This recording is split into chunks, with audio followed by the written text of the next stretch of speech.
Okay, good evening. So I normally am a Affinity designer person, but Inkscape is free, and so I'm brushing up again on Inkscape. I haven't used it that much in a while, but I thought I would do it in Inkscape so that more people would have access. If you have a laptop or a desktop, you can do this. I'm working on something for mobile, but for templates. Um, I normally take a picture of my blanks with um, a ruler, and I'll show you what I'm talking about. So in Inkscape, I'm going to go to a new document. When you open yours for the first time, this is what you'll see. I'm going to go to File, down to Document Properties. Um, I'm going to set mine to U.S. letter, because that's what I print on. My Sawgrass prints on letter. So that's 8.5 at 11 inches. Now over here in display units is what we're going to be measuring in, what the rulers will be in. I'm going to switch this to inches for this example. You can work in whatever you want to, but I'm going to work in inches. And that's all we need from this guy, so we'll just close that out. And so now we can see our ruler up here is in inches. It's about 8.5 inches and down to 11.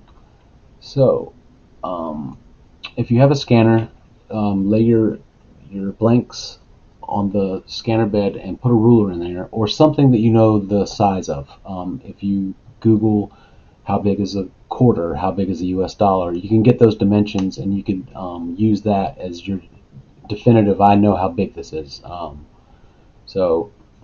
Find an object, preferably a ruler, if not something that you know the absolute size of, and bring that picture in via the scanner, or take a picture with your phone next to something that you know the size of, and try to, nice square shot, not from like across the room. And I'm going to import that right in the middle of, go to File and Import. And mine is right here. I've got a bunch of blanks that I was messing with, so just say OK, and holy moly, it's big. So this little outline here is our page size, but we're going to leave that selected. If you accidentally click off, just click somewhere on that image, and when you see all these little boxes, it's selected, and then you should see it selected in your layers panel over here. But for now, zoom in by holding the control button and rolling the mouse wheel in. If you don't have a mouse wheel, you can use the magnifying glass over here, the zoom tool. And then to move around, you hold down the center mouse button and then sort of squiggle around with your mouse, drag it around. Or you could hold down the space bar and move your mouse, and that'll get you to move around. So zoom in close to your ruler or to your quarter or whatever you've got. And then over on the left hand side, next to that magnifying glass, is a measuring tool. It looks like a short ruler. I'm going to click on that. I'm going to do 1 inch, and so I'm going to drag from the 2 to the 3. I could do the 3 to the 4, or 4 back to the 3, but I'm going to go 2 to 3. And just hold the mouse button down as you drag across from the 2 to 3. And when you let go, I got 3.177 inches, and that's not right, obviously. So what I'm going to do is go up to Object and then the top menu. Go down toward the bottom, almost the bottom, click on Transform. Now the second option in this menu that pops up, as soon as you click that, it popped up over here, and the second option is Scale. The first thing you want to do is click Scale Proportionally, and that's just going to make sure that any changes we make to the width will also affect the height, so we don't squash our image in some weird way. So here's where a little bit of math comes in. It's not hard. So we're going to take the number that we wanted to get, which is 1 inch. That's what we're expecting, is 1 inch. So I'm going to take 1 inch, and I'm going to divide it by the number that I actually got, which was 3.177. Now equals. Now, in order to turn this into a percentage for our scale, I'm going to multiply it by 100. You can just move the decimal point over 2 places, but I'm just not good at math. So I took the number that I wanted, 1 inch, and divide it by the number that the computer gave me on this little ruler, 3.177, and I got this, and now I'm going to multiply that by 100, and that number is 31.476. So this is 31.48. That's fine. 31.48. I'm going to put that into either one of these boxes. 31.48. Okay, and then I'll hit enter, or click apply. It's fine. And then it disappeared. So what I'll do is I'll zoom out, holding control and rolling that mouse wheel again. Zoom back in. Now, if I take my ruler and drag from the 3 to the 4, we have like right on an inch. So now we are in scale. So now all these things are actually measured. You can check one. You can go and if you pull out a ruler with this physical object in your hand, it should measure about 1.5 inches. So this is your template. So how do we use these? What I do is I'll go over here to say on this example with the circle, I'll take the ellipse tool, and while holding the control key down, control key locks to a perfect circle so it doesn't go all long and tall and wide. Just hold down the control key as you click and drag out, and it'll snap into a nice circle. So now yours may look like this. If you go to object, fill and stroke, right at the top, object, and the second one is fill and stroke, you're going to see this color menu over here. It'll probably look like this, whatever color you've got it set, and you can click down here to change the color of your selected object, but you can't really see through it. So down at the bottom of this object, fill and stroke, the very bottom, there's this slider called opacity. You're going to drag that down, and if you watch that circle, it's going to start to be see-through. And that's just going to allow us to go back up to the top left to the selector tool, or you can hit S on your keyboard, and we can drag that circle over. I almost nailed it, but what you can do is you can just take these little arrows and squish your circle, move it around. Now you don't have to worry about the opening unless you really want to. You could put another circle there.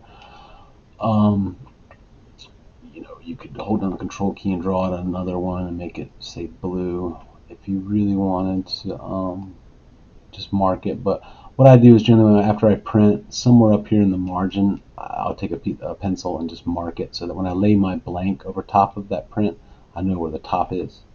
I don't like to put the hole there because when you do print, if you miss that mark, you could have a white space in your print when you press. So now here's the other thing that I do, and this is up for debate. I make a bleed. So this is I put a 1/4 inch all the way around, and I'll show you what I mean. What I do is I go to select, and with that selected up at the top, you're going to see X and Y is where this circle is in space. So this is up here at the top left is 0x and 0y, and you go over, and it's just plus on the X, 1.5 inches basically over, and it's just where it is in space. Now this other next to it, width and height, is here. So what I want to do is make sure this is locked again, so that when we change one, sorry, it doesn't change. It changes to both together. And I'm going to add, just by typing plus 0.5, I was going to add a 1/2 inch. And what happens is it's a 1/2 inch, but that'll be a 1/4 inch on the top, 1/4 inch on the bottom, and then for the width, a 1/4 inch on either side. So this is how I'll do my print. And then you can actually see to lay your blank on top of there. Just make sure you don't put any important information toward the edges. That's generally what a bleed is for. It'll keep you from, if you don't nail the placement, having like white around your edges. But try to keep the important writing and the best part of your picture in the center. But the bleed will help you. And then in order to make sure that something's perfectly centered and straight, you can measure from the edge of your blank to the edge of your print when you lay it out after it's printed. If you have a 1/4 inch on all sides, then you know that you're right in the center. So in order to get something that we can print, we'll go to File and import another image, And for this example, I'll take this little guy I've got here, this little axolotl tribal thing. So what do I do with this? So it's selected. Let me go back over to this where all my tool panels pop up, and this one is the layers panel. I'm going to select the object you can see is highlighted, selected, and then the path is just below it. This is my circle. I could call it my, I could double click on path 1 and call it my keychain blank if you want. So just so you know what it is. And then we can, on this one, if we want to stay organized from the beginning, we can call this axolotl, just so it's easier to work with. Now, the axolotl is selected. I'm going to hold down my shift key and click on the keychain blank, that path, that circle. And I'm going to right click in that area and go down 3/4 of the way and put set clip group.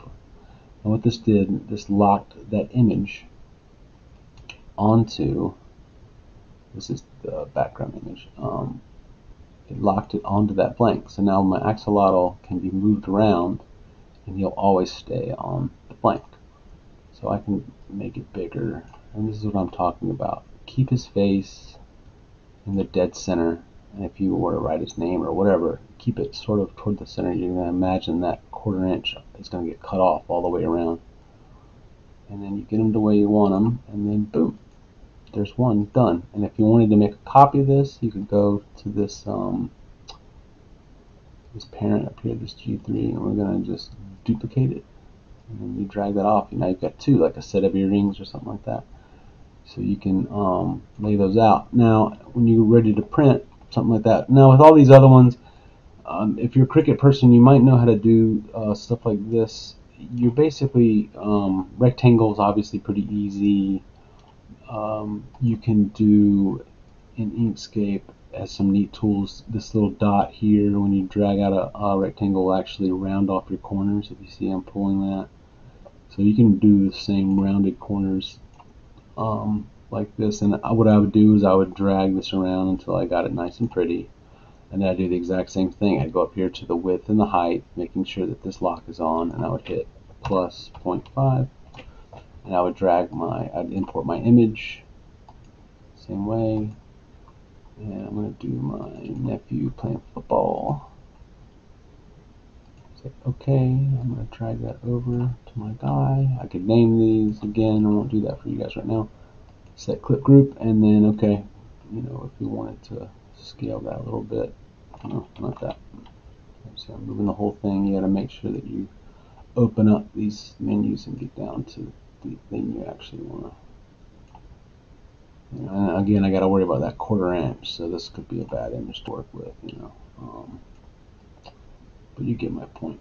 You know, if I had to put a little border around it or something like that, I would probably have to go and edit this in my other software and leave a little bleed around the edges. But anyway, so when you're ready to print, I'm going to turn off this back layer at the very bottom, my background image. Okay, so now we're just left with our images on our exact size blanks. And then we go to print. I can't ever get a preview in this stupid thing, but you're just going to go to print. And I just print it downstairs probably, but I'll cancel it in my thing. But that's pretty much it.